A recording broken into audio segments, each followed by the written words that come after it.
પ્રકરણ 6 પેશીઓ ટિશ્યુઝ. અગાઉના પ્રકરણમાંથી આપણે પુનઃ યાદ કરીએ કે બધા જ સજીવો કોષોના બનેલા છે.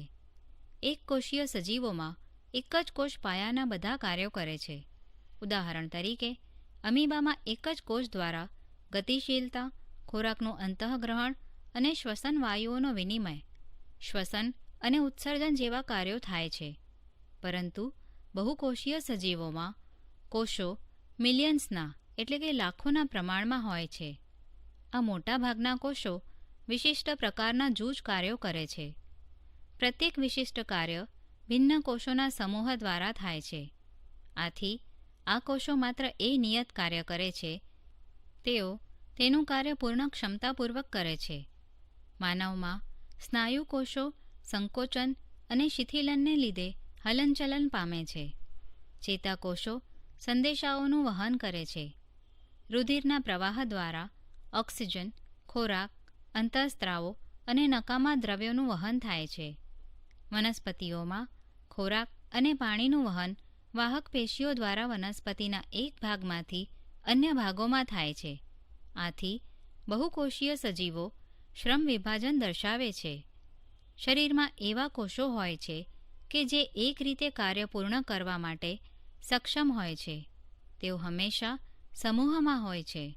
આ પરથી જાણી શકાય કે શરીરમાં એક નિશ્ચિત કાર્ય એક નિશ્ચિત સ્થાનમાં એક વિશિષ્ટ સમૂહ દ્વારા થાય છે. આ કોષોના સમૂહને પેશી કહે છે. આ પેશી વધારે કાર્યક્ષમતાથી કાર્ય કરવા માટે એક વિશિષ્ટ ક્રમમાં વ્યવસ્થિત રીતે ગોઠવાયેલી હોય છે. રુધિર, અન્નવાહક અને સ્નાયુ આ બધા પેશીના ઉદાહરણો છે. આ કોષોને સમૂહ કે જે સંરચનાકીય સમાનતા ધરાવે છે તેમજ કોઈ એક કાર્ય એક સાથે એકઠા થઈને પૂર્ણ કરે છે. સમૂહમાં રહીને પેશીનું નિર્માણ કરે છે. શું વનસ્પતિઓ અને પ્રાણીઓ સમાન પ્રકારની પેશીઓના બનેલા છે? Are plants and animals made of same types of tissues? આવો આપણે હવે વિભિન્ન પેશીઓની સંરચનાઓ તથા તેમના કાર્યોની તુલના કરીએ. શું વનસ્પતિઓ અને પ્રાણીઓની સંરચના સમાન હોય છે? શું બંને સમાન કાર્યો કરે છે? બંને વચ્ચે નોંધનીય તફાવત હોય છે. વનસ્પતિઓ સ્થાયી કે સ્થાપિત હોય છે. તેઓ ગતિ કરતા નથી. તેમની મોટાભાગની પેશીઓ આધાર આપે છે કે જે તેઓને સંરચનાકીય મજબૂતાઈ બક્ષે છે. આમ છતાંય મોટાભાગની પેશી મૃત હોય છે. આ મૃત પેશી જીવંત પેશીઓને સમાનરૂપે યાંત્રિક શક્તિ કે આધાર આપે છે. તેમજ તેઓને જાળવણીની ઓછી આવશ્યકતા હોય છે. બીજી બાજુએ પ્રાણીઓ આહાર, પ્રજનન અને રહેઠાણ માટેની શોધમાં અહીં તહીં વિચરણ કરે છે. તેઓ વનસ્પતિઓની તુલનામાં વધુ ઊર્જા વાપરે છે. પ્રાણીઓની મોટાભાગની પેશી જીવંત હોય છે. પ્રાણીઓ અને વનસ્પતિઓની વચ્ચે વૃદ્ધિને અનુલક્ષીને એક અન્ય તફાવત હોય છે. વનસ્પતિઓની વૃદ્ધિ કેટલાક પ્રદેશો કે ક્ષેત્રો સુધી સીમિત રહે છે, જ્યારે પ્રાણીઓમાં આવું હોતું નથી. વનસ્પતિઓમાં કેટલીક પેશીઓ જીવન પર્યંત વિભાજન પામતી રહે છે. આ પેશીઓ કેટલાક વિસ્તારો સુધી સીમિત હોય છે. પેશીઓની વિભાજન ક્ષમતાને આધારે વિવિધ વનસ્પતિ પેશીઓને વર્ગીકૃત કરાય છે, જેમ કે વૃદ્ધિ પામતી કે વર્ધમાન પેશી એટલે કે વર્ધનશીલ અને સ્થાયી પેશી. પ્રાણીઓમાં કોષીય વૃદ્ધિ મોટેભાગે એકરૂપ કે સમાન હોય છે. આથી પ્રાણીઓમાં વર્ધમાન અને અવર્ધમાન પ્રદેશોની કોઈ નિશ્ચિતતા હોતી નથી. અંગો અને અંગતંત્રોનું સંરચનાત્મક સંગઠન જટિલ વનસ્પતિઓની તુલનામાં જટિલ પ્રાણીઓમાં અતિ વિશિષ્ટ તથા સીમિત હોય છે. આ પાયાના તફાવત સજીવોના બે મહત્વપૂર્ણ મુખ્ય સજીવ સમૂહો સૂચવે છે કે જેઓ ભિન્ન પદ્ધતિઓ દર્શાવે છે. ખાસ કરીને તેઓની ખોરાક ગ્રહણની પ્રક્રિયામાં તેમજ સંરચનાત્મક સંગઠન એક બાજુએ વનસ્પતિમાં એક જ સ્થાને સ્થાયી છે, જ્યારે બીજી તરફ પ્રાણીઓ પ્રચલન માટે અંગતંત્રોમાં વિકાસના હેતુસર વિભિન્ન પ્રકારનું અનુકૂલન ધરાવે છે. જટિલ કે ઉચ્ચ કક્ષાના પ્રાણી અને વનસ્પતિના દેહના સંદર્ભમાં હવે આપણે પેશીઓની બાબતોએ વિસ્તૃતમાં ચર્ચા કરીશું. વનસ્પતિ પેશીઓ પ્લાન્ટ ટિશ્યુઝ. વર્ધનશીલ પેશી મેરિસ્મેટિક ટિશ્યુ. પ્રવૃત્તિ 1. 2 કાચના જાર લો અને તેઓને પાણી વડે પૂર્ણ ભરો. હવે ડુંગળીના 2 કંદ લો અને પ્રત્યેક જાર પર એક એમ મૂકો, જે રીતે આકૃતિમાં દર્શાવેલ છે. થોડાક દિવસો પછી બંને ડુંગળીના કંદના મૂળની લંબાઈ માપો. પહેલા દિવસે, બીજા દિવસે અને ત્રીજા દિવસે મૂળની લંબાઈ માપો. બીજા જારમાં રાખેલ ડુંગળીના કંદના મૂળને ચોથા દિવસે 1 સેન્ટીમીટર કાપો. ત્યારબાદ બંને જારમાં રાખેલા ડુંગળીના કંદોના મૂળની લંબાઈને 5 દિવસ સુધી નિરીક્ષણ કરો અને પ્રત્યેક દિવસે મૂળની વૃદ્ધિના માપને નીચે આપેલ કોષ્ટકમાં લખો. વનસ્પતિઓમાં વૃદ્ધિ કેટલાક નિશ્ચિત વિસ્તારો કે પ્રદેશોમાં જ થાય છે. આવી પેશીને વર્ધનશીલ પેશી એટલે કે મેરિસ્મેટિક ટિશ્યુઝ તરીકે પણ ઓળખાય છે. વર્ધનશીલ પેશી કયા ભાગમાં આવેલી છે તેના આધારે તેના અગ્રસ્થ કે પાર્શ્વીય અને આંતરવિષ્ટ પ્રકારોમાં વર્ગીકૃત કરાય છે. વર્ધનશીલ પેશી દ્વારા નિર્માણ પામેલા નવા કોષો વર્ધનશીલ જેવા શરૂઆતમાં હોય છે, પરંતુ જેવી તે વૃદ્ધિ પામી અને પરિપક્વ બને છે તેના લક્ષણો ધીમે ધીમે પરિવર્તન પામે છે અને તે અન્ય પેશીઓના ઘટકોના સ્વરૂપે વિભાજિત થઈ જાય છે. અગ્રસ્થ વર્ધનશીલ પેશી મૂળ તેમજ પ્રકાંડની વૃદ્ધિવાળા ભાગમાં હોય છે, તેમજ તેમની લંબાઈમાં વૃદ્ધિ કરે છે. પ્રકાંડના પરિઘીય વિસ્તાર તેમજ મૂળમાં વૃદ્ધિ પાર્શ્વીય વર્ધનશીલ પેશીને કારણે થાય છે. આંતરવિષ્ટ વર્ધનશીલ પેશી પર્ણોના તલ પ્રદેશમાં કે ડાળીઓની આંતરગાંઠની બંને તરફ હોય છે. આ પેશીના કોષો ખૂબ જ સક્રિય હોય છે. તેમાં કોષરસ વધારે ઘટ્ટ પાતળી સેલ્યુલોઝયુક્ત કોષ દિવાલ અને સ્પષ્ટ કોષ કેન્દ્ર ધરાવે છે. તેઓ રસધાની ધરાવતા નથી. શું આપણે વિચારી શકીએ કે તેઓ રસધાની કેમ ધરાવતા નથી? તે કોષો પર આધારિત પ્રકરણમાં ઉલ્લેખિત રસધાનીઓના કાર્ય વિષયક જ્ઞાનનો ઉપયોગ કરો. સ્થાયી પેશી પરમનન્ટ ટિશ્યુ. વર્ધનશીલ પેશી દ્વારા નિર્માણ પામેલા કોષોનું શું થાય છે? તેઓ એક વિશિષ્ટ કાર્ય કરે છે અને વિભાજન પામવાની ક્ષમતા ગુમાવે છે. તેને પરિણામે સ્થાયી પેશીનું નિર્માણ થાય છે. આ પ્રકારે એક વિશિષ્ટ કાર્ય કરવા માટે સ્થાયી સ્વરૂપ આકાર પ્રાપ્ત કરવાની ક્રિયાને વિભેદીકરણ કહે છે. વર્ધનશીલ પેશીના કોષો વિભાજન પામીને વિભિન્ન પ્રકારની સ્થાયી પેશીઓનું નિર્માણ કરે છે. સરળ સ્થાયી પેશી સિમ્પલ પરમનન્ટ ટિશ્યુ. કોષોના થોડાક સ્તરો આધારોત્તક કાર્ય કરતી પેશીનું નિર્માણ કરે છે. તેને મૃદુતક પેશી કહે છે, જે એક પ્રકારની સ્થાયી પેશી છે. તે પાતળી કોષ દિવાલવાળા સરળ કોષોની બનેલી છે. આ કોષો જીવંત છે. તેઓ સામાન્ય રીતે શિથિલ ગોઠવણી ધરાવે છે. આથી આ પ્રકારે પેશીના કોષો વચ્ચે ઘણો અવકાશ રહેલો હોય છે. આંતરકોષીય અવકાશ. આ પેશી વનસ્પતિઓને આધાર આપે છે અને ખોરાકનો સંગ્રહ પણ કરે છે. કેટલીક પરિસ્થિતિઓમાં તે એટલે કે મૃદુતક પેશી ક્લોરોફિલ ધરાવે છે અને પ્રકાશ સંશ્લેષણનું કાર્ય કરે છે. તેથી તેને હરિત કણોત્તક કે નીલ કણોત્તક પેશી કહે છે.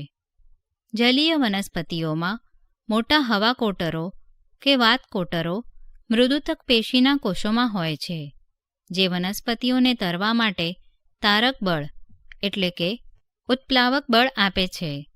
આ પ્રકારની મૃદુતક પેશીને વાયુતક પેશી કહે છે. પ્રકાંડ અને મૂળની મૃદુતક પેશી પોષક દ્રવ્યો અને પાણીનો સંગ્રહ પણ કરે છે.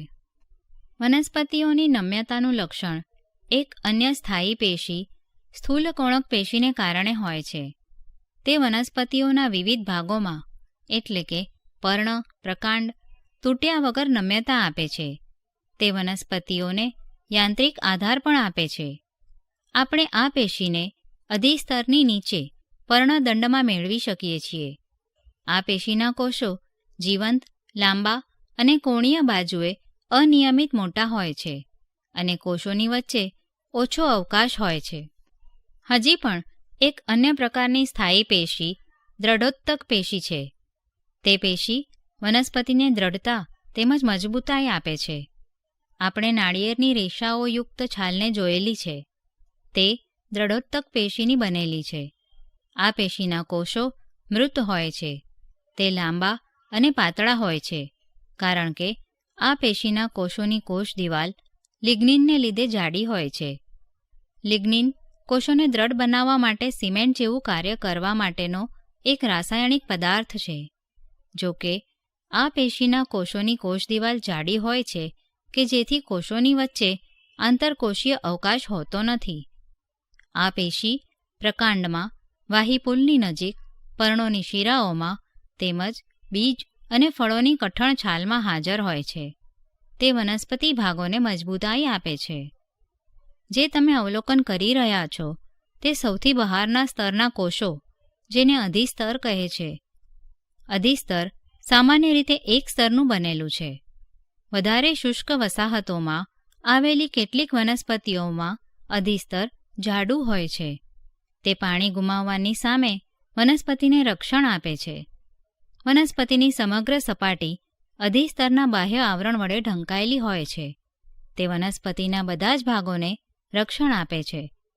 વનસ્પતિના હવાઈ ભાગોના અધિસ્તરીય કોષો જળ પ્રતિરોધક મીણના સ્ત્રાવથી એક સ્તર બનાવે છે. આ વધારાનું સ્તર પાણીના વ્યયની સામે રક્ષણ, યાંત્રિક ઈજા અને પરોપજીવી ફૂગ સામે રક્ષણ આપે છે. અધિસ્તરીય કોષોનું કાર્ય રક્ષણ કરવાનું હોવાથી તેના સ્તરના કોષો કોઈપણ પ્રકારના આંતરકોષીય અવકાશ વગર સળંગ સ્તર બનાવે છે. મોટાભાગના અધિસ્તરીય કોષો અપેક્ષિત રીતે ચપટા હોય છે. સામાન્ય રીતે તેમની બાહ્ય તથા પાર્શ્વકોષ દિવાલ આંતરિક કોષ દિવાલ કરતાં જાડી હોય છે. આપણે પર્ણના અધિસ્તરમાં નાના છિદ્રો અહીં અવલોકિત કરી શકીએ છીએ. આ છિદ્રોને વાયુરંધ્રો કહે છે. વાયુરંધ્રો વૃક્કાકાર કે મૂત્રપિંડ આકારના બે કોષો દ્વારા આવરિત હોય છે, એટલે કે બંધ હોય છે, જેને રક્ષક કોષો કહે છે. તે કોષો વાતાવરણના વાયુઓના વિનિમય માટે આવશ્યક છે. બાષ્પોત્સર્જન એટલે કે ઉત્સ્વેદન, બાષ્પ સ્વરૂપે પાણી ગુમાવવાની ક્રિયા પણ વાયુરંધ્રો દ્વારા થાય છે. મૂળના અધિસ્તરીય કોષો પાણીનું શોષણ કરવાનું કાર્ય કરે છે. સામાન્ય રીતે વાળ જેવા વૃદ્ધિ પામતા લાંબા પ્રવર્ધ ધરાવે છે, જેથી તેમની પાણીનું અભિશોષણ કરવાની ક્ષમતામાં વધારો થાય છે. મરુનિવાસી એટલે કે રણ પ્રદેશમાં ઉગતી કેટલીક વનસ્પતિઓમાં અધિસ્તર જાડું મીણ જેવું અસ્તર ક્યુટિન એટલે કે એક જલ અવરોધક રાસાયણિક પદાર્થનું બાહ્ય સપાટી પર સ્થૂલન કે લેપન થયેલું હોય છે. શું આપણે તેનું કારણ વિચારી શકીએ છીએ?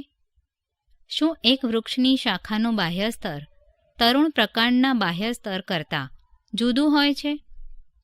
જેમ વૃક્ષની ઉંમર વધે છે તેમ તેની બાહ્ય રક્ષણાત્મક પેશીઓમાં કેટલાક પરિવર્તન થાય છે. દ્વિતીય વર્ધનશીલ પેશીની પટ્ટી પ્રકાંડના અધિસ્તરનું સ્થાન મેળવી લે છે. બહારની તરફના કોષો આવી જ રીતે વિભાજન પામે છે. આ પ્રકારે વધારે સ્તરોવાળી જાડી છાલનું વૃક્ષ પર નિર્માણ થાય છે. આ છાલના કોષો મૃત હોય છે. તે આંતરકોષીય અવકાશ વગર ચુસ્ત ગોઠવણી ધરાવે છે. તેઓની કોષ દિવાલો પર સુબેરિન નામનું રસાયણ પણ સ્થૂલિત હોય છે, જે છાલને હવા તેમજ પાણી માટે અપ્રવેશશીલ પટલ જેવું બનાવે છે. જટિલ સ્થાયી પેશી કોમ્પ્લેક્સ પરમનન્ટ ટિશ્યુ.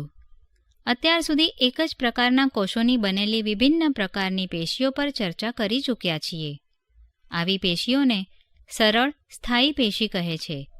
અન્ય પ્રકારની સ્થાયી પેશીને જટિલ સ્થાયી પેશી કહે છે. જટિલ સ્થાયી પેશી એક કરતાં વધારે પ્રકારના કોષોથી બનતી હોય છે અને બધા એકસાથે મળીને એક સામાન્ય કાર્ય કરે છે. જલવાહક અને અન્નવાહક આ પ્રકારની જટિલ સ્થાયી પેશીના ઉદાહરણો છે. તેઓ બંનેને વાહક પેશી પણ કહે છે. અને તેઓ મળીને વાહીપુલનું નિર્માણ કરે છે. આ પેશી જટિલ વનસ્પતિઓની એક લાક્ષણિકતા છે કે જે તેઓને સ્થલજ વાતાવરણમાં રહેવા માટે અનુકૂળ બનાવે છે. આકૃતિમાં પ્રકાંડનો એક ભાગ દેખાડવામાં આવ્યો છે. શું આપણે વાહીપુલમાં હાજર રહેલા વિભિન્ન પ્રકારના કોષોને જોઈ શકીએ છીએ?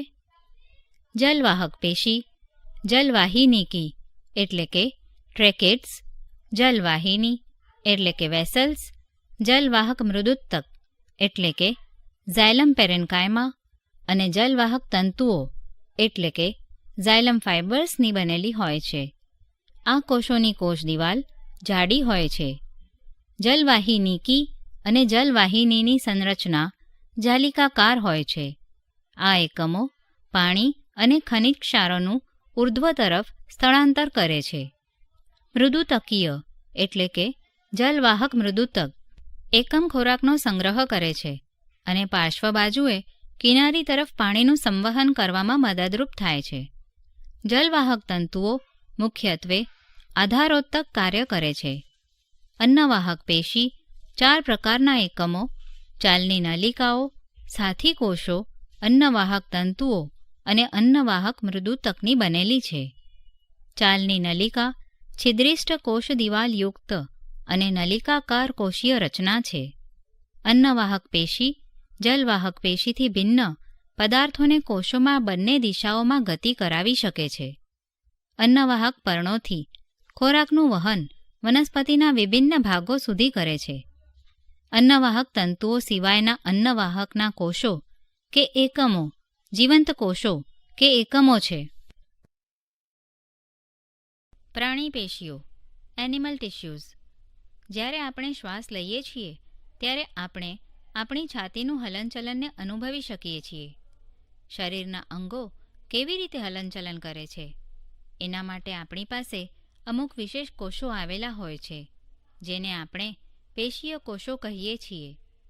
આ કોષોના સંકોચન અને શિથિલનને પરિણામે અંગોને ગતિ પ્રાપ્ત થાય છે. શ્વાસની ક્રિયા દરમિયાન ઓક્સિજન લઈએ છીએ. આ ઓક્સિજન ક્યાં જાય છે? તે ફેફસામાં અવશોષિત થાય છે તેમજ રુધિર દ્વારા શરીરના બધા જ કોષો સુધી પહોંચે છે. કોષોને ઓક્સિજનની જરૂરિયાત શા માટે હોય છે? કણાભસૂત્રોના કાર્યો આ પ્રશ્નના સમાધાન માટે એક સંકેત આપે છે જેના માટે આપણે અગાઉ અભ્યાસ કર્યો છે. રુધિર તેની સાથે વિભિન્ન પદાર્થોને શરીરના એક સ્થાનથી બીજા સ્થાન સુધી લઈ જાય છે. ઉદાહરણ તરીકે તે ખોરાક અને ઓક્સિજનને બધા જ કોષો સુધી પહોંચાડે છે. તે શરીરના બધા ભાગોમાંથી નકામા પદાર્થો એકત્ર કરી યકૃત તથા મૂત્રપિંડ સુધી ઉત્સર્જન માટે પહોંચાડે છે. રુધિર અને સ્નાયુ બંને આપણા શરીરમાં જોવા મળતી પેશીઓના ઉદાહરણો છે. તેના કાર્યને આધારે આપણે વિભિન્ન પ્રકારની પ્રાણી પેશીઓના માટે વિચાર કરી શકીએ છીએ. અધિચ્છેદીય પેશી, સંયોજક પેશી, સ્નાયુ પેશી અને ચેતાપેશી. રુધિર સંયોજક પેશીનો એક પ્રકાર છે અને સ્નાયુ પેશીની રચના કરે છે. અધિચ્છેદીય પેશી દેટ ઇઝ એપિથેલિયલ ટિશ્યુ પ્રાણીના શરીરને ઢાંકતી કે બાહ્ય આવરણ સ્વરૂપે રક્ષણ આપતી પેશી અધિચ્છેદ પેશી છે. અધિચ્છેદ શરીરના અંદર રહેલા મોટા ભાગના અંગો અને પોલાણો કે અવકાશોને ઢાંકે છે. તે વિભિન્ન પ્રકારના શારીરિક તંત્રોને એકબીજાથી અલગ કરવા માટે અંતરાલ કે અવરોધનું નિર્માણ કરે છે. ત્વચા, મોંનું અસ્તર, અન્નનળી, રુધિરવાહિનીનું અસ્તર, ફેફસાના વાયુકોષ્ઠો, મૂત્રપિંડ નલિકા વગેરે બધા જ અધિચ્છેદીય પેશીના બનેલા છે. અધિચ્છેદીય પેશીના કોષો એકબીજાની સાથે ચુસ્ત રીતે સતત જોડાઈને એક આચ્છાદિત આવરણનું નિર્માણ કરે છે.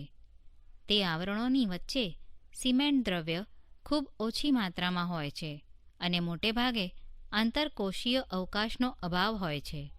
સ્પષ્ટ છે કે જે પદાર્થ શરીરમાં પ્રવેશે કે બહાર નીકળે તે અધિચ્છેદના કોઈપણ સ્તર કે પટલમાંથી અવશ્ય પસાર થાય છે.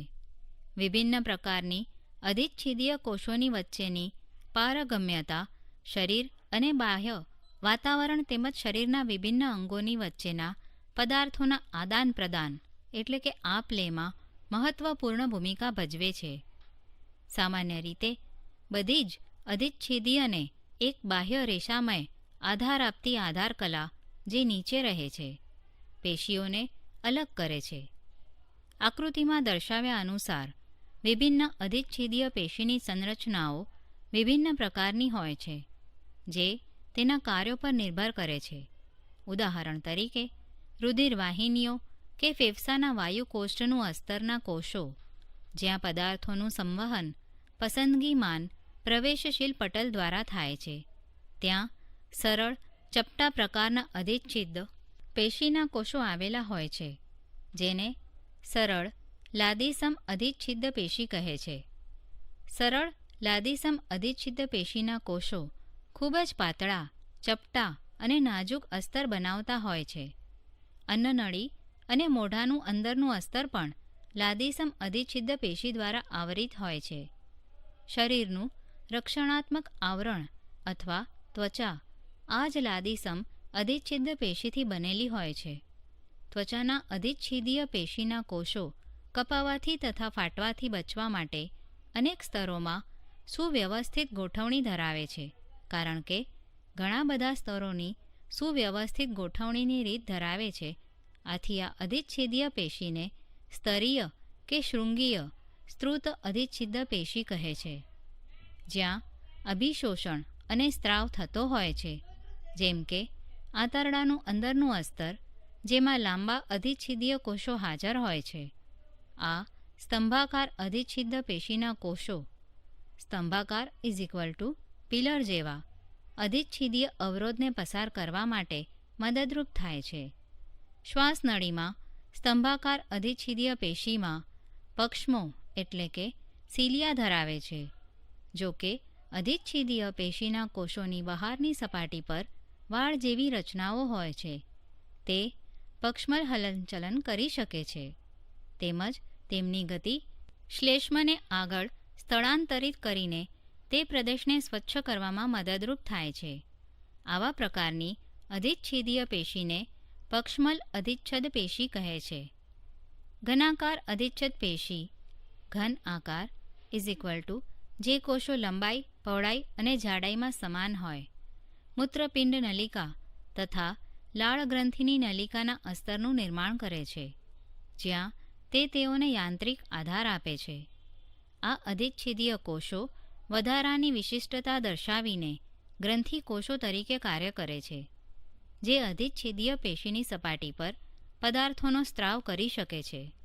કેટલીકવાર આ અધિચ્છેદ પેશીનો કેટલોક ભાગ અંદરની તરફ વળેલો હોય છે અને એક બહુકોષીય ગ્રંથિનું નિર્માણ કરે છે. આ પેશીને ગ્રંથીય અધિચ્છેદ પેશી કહેવાય છે. સંયોજક પેશી કનેક્ટિવ ટિશ્યુ. રુધિરને એક પ્રકારની સંયોજક પેશી કહે છે. શા માટે તેને સંયોજક પેશી કહે છે? આ પ્રકરણની પ્રસ્તાવનામાં આ બાબતે એક નિર્દેશન આપેલું છે. ચાલો હવે આપણે આ પ્રકારની પેશી વિશે વિસ્તૃત માહિતી મેળવીએ. સંયોજક પેશીના કોષો એકબીજા સાથે ઓછા જોડાયેલા હોય છે અને આંતરકોષીય આધાર દ્રવ્ય એટલે કે મેટ્રિક્સમાં ખૂંપેલા કે ગોઠવાયેલા હોય છે. આ આંતરકોષીય આધાર દ્રવ્ય જેલી જેવું પ્રવાહી, ઘનતા ધરાવતું કે બરડ હોય છે. આંતરકોષીય આધારક દ્રવ્યનો સ્વભાવ વિશિષ્ટ સંયોજક પેશીના કાર્યને અનુસરીને પરિવર્તનશીલ રહે છે. રુધિરનું એક ટીપું સ્લાઇડ પર લઈ અને તેમાં હાજર વિભિન્ન પ્રકારના કોષોને સૂક્ષ્મદર્શક યંત્ર વડે જુઓ. રુધિરના પ્રવાહી આંતરકોષીય આધારક દ્રવ્યના ભાગને રુધિર રસ કહે છે. પ્લાઝમા રુધિર રસ. રુધિર રસમાં લાલ રુધિર કોષો આરબીસીઝ, શ્વેત રુધિર કોષો ડબ્લ્યુબીસીઝ તેમજ દ્રાક કણો નિલંબિત રીતે હોય છે. રુધિર રસમાં પ્રોટીન, મીઠું NaCl તથા અંતઃસ્ત્રાવો પણ હોય છે. રુધિર વાયુઓ શરીરના પચેલા ખોરાક, અંતઃસ્ત્રાવો અને ઉત્સર્જિત પદાર્થોને શરીરના એક ભાગથી બીજા ભાગમાં સંવહન કરે છે. અસ્થિ સંયોજક પેશીનું એક અન્ય ઉદાહરણ છે. તે શરીરના હાડપિંજરનું નિર્માણ કરી શરીરને આકાર આપે છે. તે સ્નાયુ પેશીઓને મદદરૂપ થાય છે અને શરીરના મુખ્ય અંગોને આધાર આપે છે. તે પેશી મજબૂત અને કઠણ હોય છે. અસ્થિના કાર્યો માટે આ લક્ષણોનો ઉપયોગ શું છે? અસ્થિકોષો આંતરકોષીય આધારક દ્રવ્યમાં ગોઠવાયેલા હોય છે, જે કેલ્શિયમ તથા ફોસ્ફરસના બનેલા હોય છે. બે નજીકના કે ક્રમિક અસ્થિઓ એકબીજા સાથે એક અન્ય સંયોજક પેશી દ્વારા જોડાય છે. તેને અસ્થિબંધ સ્નાયુ એટલે કે અસ્થિબંધ લિગામેન્ટ કહે છે. આ પેશી ખૂબ જ સ્થિતિસ્થાપક અને મજબૂત હોય છે. સ્નાયુમાં ખૂબ જ ઓછું આંતરકોષીય આધારક દ્રવ્ય હોય છે. એક અન્ય પ્રકારની સંયોજક પેશી સ્નાયુબંધ છે. સ્નાયુબંધ ટેન્ડન, જે સ્નાયુ પેશી કે માંસપેશીઓને અસ્થિઓ સાથે જોડે છે. સ્નાયુબંધ મજબૂત તથા સીમિત સ્થિતિસ્થાપકતાવાળી રેસામય પેશી છે. કાસ્થિ એટલે કે કાર્ટિલેજ એક અન્ય પ્રકારની સંયોજક પેશી છે, જેમાં કોષો વચ્ચે પર્યાપ્ત સ્થાન હોય છે. તેનું આંતરકોષીય આધારક દ્રવ્ય પ્રોટીન અને શર્કરાનું બનેલું હોય છે. તે અસ્થિઓના સાંધાઓને લીસા બનાવે છે. કાસ્થિ નાક, કાન, ગળું અને શ્વાસનળીમાં પણ હાજર હોય છે. આપણે કાનના કાસ્થિને વાળી શકીએ છીએ, પરંતુ હાથના અસ્થિને વાળી શકતા નથી. વિચારો, આ બે પેશી કેવી રીતે ભિન્ન છે? તંતુ ઘટક સંયોજક પેશી એટલે કે એરોલર કનેક્ટિવ ટિશ્યુ ત્વચા અને સ્નાયુ પેશી કે માંસપેશીઓની વચ્ચે રુધિરવાહિનીની ચારેય તરફ ચેતાઓ અને અસ્થિમજ્જામાં જોવા મળે છે. તે અંગોની અંદરની ખાલી જગ્યાને ભરે છે કે પૂર્ણ કરે છે, આંતરિક અંગોને આધાર આપે છે અને પેશીઓના સમારકામમાં મદદરૂપ થાય છે. આપણા શરીરમાં ચરબી એટલે કે મેદ ક્યાં સંગ્રહ પામે છે? ચરબી કે મેદનો સંગ્રહ કરવાવાળી મેદપૂર્ણ પેશી ત્વચાની નીચે આંતરિક અંગોની વચ્ચે જોવા મળે છે. આ પેશીના કોષો ચરબી કે મેદના ગોલકોથી ભરેલા હોય છે. ચરબી કે મેદનો સંગ્રહ થવાને કારણે તે ઉષ્મા નિયમનનું કાર્ય પણ કરી શકે છે. સ્નાયુ પેશી મસ્ક્યુલર ટિશ્યુ. સ્નાયુ પેશી લાંબા કોષોની બનેલી હોય છે, જેને સ્નાયુ તંતુ પણ કહે છે. આ પેશી આપણા શરીરમાં હલનચલન કે પ્રચલન માટે જવાબદાર છે. સ્નાયુઓમાં એક વિશિષ્ટ પ્રકારનું પ્રોટીન હોય છે, જેને સંકોચનશીલ પ્રોટીન કહે છે, જેને લીધે સંકોચન અને શિથિલનની ગતિ થાય છે. કેટલાક સ્નાયુઓની ગતિ આપણે ઈચ્છાનુસાર કરાવી શકીએ છીએ. હાથ અને પગમાં આવેલા સ્નાયુઓને આપણે આપણી ઈચ્છાનુસાર જરૂરિયાત પ્રમાણે ગતિ કરાવી શકીએ છીએ અથવા તેની ગતિને રોકી શકીએ છીએ. આવા પ્રકારના સ્નાયુઓને ઐચ્છિક સ્નાયુ પેશી એટલે કે વોલેન્ટરી મસલ કહે છે. આ સ્નાયુઓને કંકાલ સ્નાયુ કે કંકાલ સ્નાયુ પેશી પણ કહે છે, કારણ કે તે મોટે ભાગે અસ્થિઓ સાથે સીધું જોડાણ ધરાવે છે અને શારીરિક ગતિશીલતા પ્રાપ્ત કરવામાં મદદરૂપ થાય છે. સૂક્ષ્મદર્શક યંત્ર વડે જોતા આ સ્નાયુ તંતુઓમાં આછા અને ઘેરા રંગના પટ્ટાઓ એકાંતરે રેખાઓની જેમ ગોઠવાયેલા જોવા મળે છે. આને લીધે તેને રેખિત સ્નાયુ પેશી પણ કહે છે. આ પેશીના કોષો કે તંતુઓ લાંબા, નળાકાર, અશાખિત અને બહુકોષ કેન્દ્રીય હોય છે. અન્નનળીમાં ખોરાકનું વહન કે રુધિરવાહિનીમાં રુધિર પ્રવાહનું વહન જેવું વહન ઐચ્છિક નથી. આ ગતિવિધિઓને આપણે સ્વયં સંચાલિત કરી શકતા નથી અથવા આપણે આ ગતિઓને ઈચ્છાનુસાર તે શરૂ કે બંધ કરી શકતા નથી. અરેખિત સ્નાયુ પેશી અથવા અનૈચ્છિક સ્નાયુ પેશી આવી ગતિ કે વહનશીલતાનું નિયંત્રણ કરે છે. તેઓ આંખની કીકી, મૂત્રવાહિની, ફેફસામાં શ્વાસવાહિનીઓમાં પણ જોવા મળે છે.